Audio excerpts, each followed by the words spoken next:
नमस्कार। Electronics third year EL 306 biomedical instrumentation unit number 5 हम इसमें देख रहे हैं। यूनिट नंबर जो है आपका अकॉर्डिंग टू सिलेबस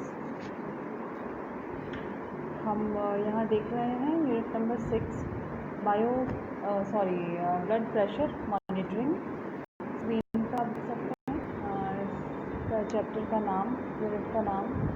तो इसका इंट्रोडक्शन पार्ट हमने लास्ट लेक्चर में किया था। आज हम इसमें पढ़ेंगे एक तो बेसिक इसका रक्त की परिवहन प्रणाली, और साथ ही हम देखेंगे अंगीय प्रणाली और इसकी वेवफॉर्म्स। तो हम स्टार्ट करते हैं।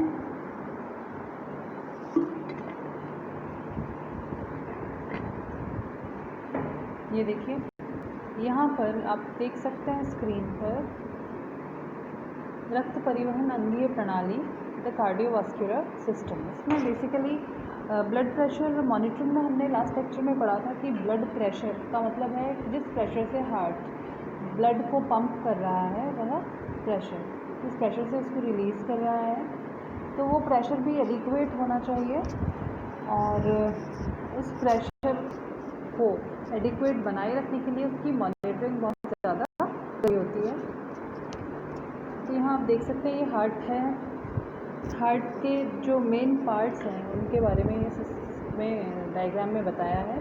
मेन पार्ट्स में जैसे यहाँ पर आपका हेड है, ठीक है। देन उसके बाद राइट लंग, लेफ्ट लंग, ये पार्ट्स हैं वो ही ब्लड सप्लाई का काम करते हैं इन पार्ट्स को। Right atrium, right ventricle, left lung, left atrium, left ventricle, myocardium, septum, liver, intestine, kidney, leg. ठीक है, ये बेसिक पार्ट्स हैं जिनको भी कवर करता है। और ये जो डिफरेंट पार्ट्स हैं इनके बारे में डिटेल में आप देख सकते हैं, आपकी कोड बुक में आपको मिल जाएगा। अभी हम बात करेंगे फ्लो की। तो ये रक्त परिवहन प्रणाली है, उसका खंडारेख है। यहाँ पर आप देख सकते हैं जैसे अलग अलग पार्ट्स है। हेड, देन आर्म्स है, देन राइट लंग है, लेफ्ट लंग है, पल्मोनरी वेन्स हैं, राइट एट्रियम, लेफ्ट एट्रियम, और राइट वेंट्रिकल, लेफ्ट वेंट्रिकल, और नीचे है इंटरनल ऑर्गन्स, और लास्ट में है लेग। तो ये बेसिकली इस फ्लो में हमारा जो ब्लड है वो फ्लो करता है। अब बात करते हैं हम ब्लड प्रेशर वेवफॉर्म की। शरीर में रक्त प्रवाह को बनाए रखने के लिए हृदय निरंतर एक पंप विद्या में कार्य करता है। यह कॉन्ट्रैक्ट होकर या रिलैक्स होकर एक प्री डिफाइंड प्रेशर उत्पन्न करता है। यह दाब निश्चित सीमा में बढ़ता या घटता रहता है। तो हृदय के सिकुड़ने को या कॉन्ट्रैक्शन मोड की विद्या में एट्रियल प्रेशर का मान मैक्सिमम होता है।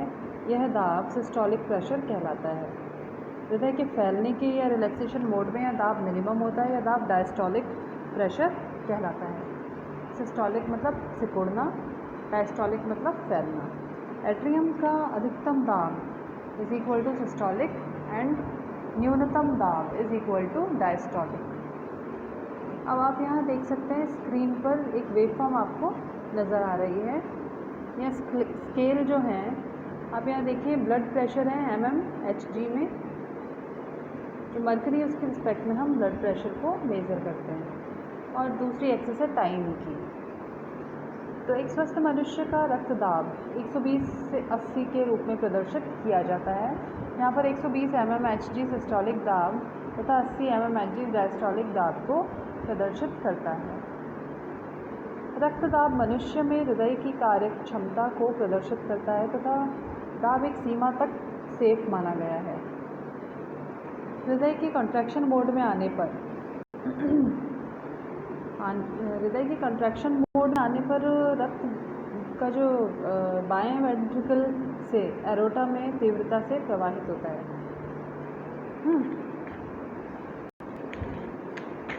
बाएं वेंट्रिकल से एरोटा में ये तीव्र गति से प्रवाहित होता है। एरोटा जो है वो एक आर्टरी है, जैसे इस डायग्राम में आप देख सकते हैं। यहाँ पर देखें आप, एरोटा नज़र आया होगा आपको।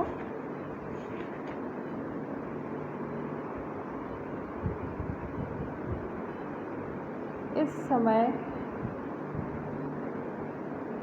जब कि बायोवेंट्रिकल से एरोटा में तीव्रता से प्रवाहित हो रहा है कॉन्ट्रैक्शन मोड में ब्लड, तो इस समय biventricular stroke volume LV stroke volume के कारण जो पीक एरोटिक प्रेशर है वो उत्पन्न होता है, और शीर्ष एरोटिक दाब या पीक एरोटिक प्रेशर की यह प्रक्रिया सिस्टोल कहलाती है, तथा प्रक्रिया के दौरान उत्पन्न अधिकतम ऑर्टिक दाब peak aortic pressure systolic pressure कहलाता है।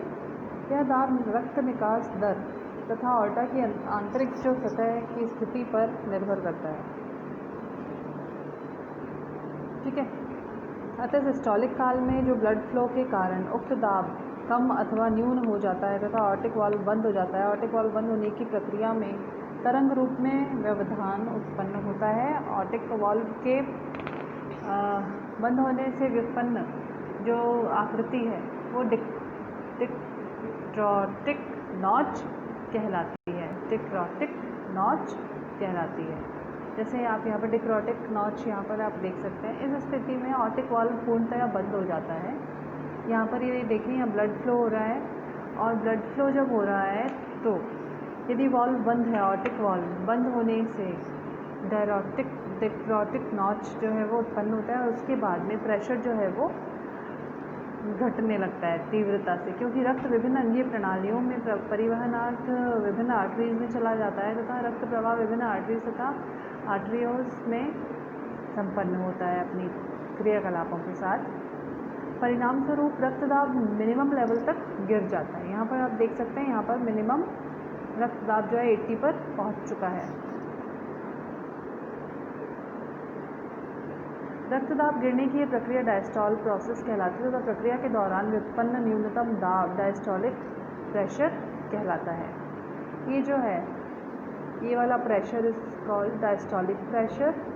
और फिर उसके बाद इधर संकुचन एवं विस्तारण की प्रक्रिया कंटिन्यूस मोड में चलती है, तो समय के सापेक्ष ब्लड प्रेशर साइकिल निरंतर व्युत्पन्न होते रहते हैं।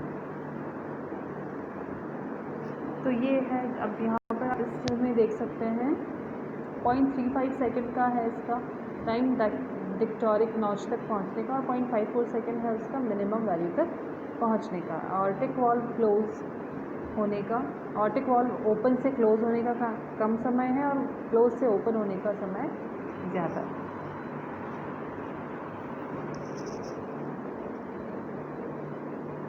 तो ये प्रोसेस कंटिन्यूसली चलता रहता है, और इस प्रकार जो है ब्लड प्रेशर की वेवफॉर्म देख सकते हैं। और इसीलिए आपने जब कभी ब्लड प्रेशर हम मेज़र करवाते हैं तो उसमें 2 बीप साउंड हमें सुनाई देते हैं, मतलब जो भी रीड ले रहा है वो 2 बीप साउंड को सुनकर रीडिंग लेता है। नेक्स्ट क्लास में हम देखेंगे ब्लड प्रेशर को मापने की परोक्ष विधि। धन्यवाद।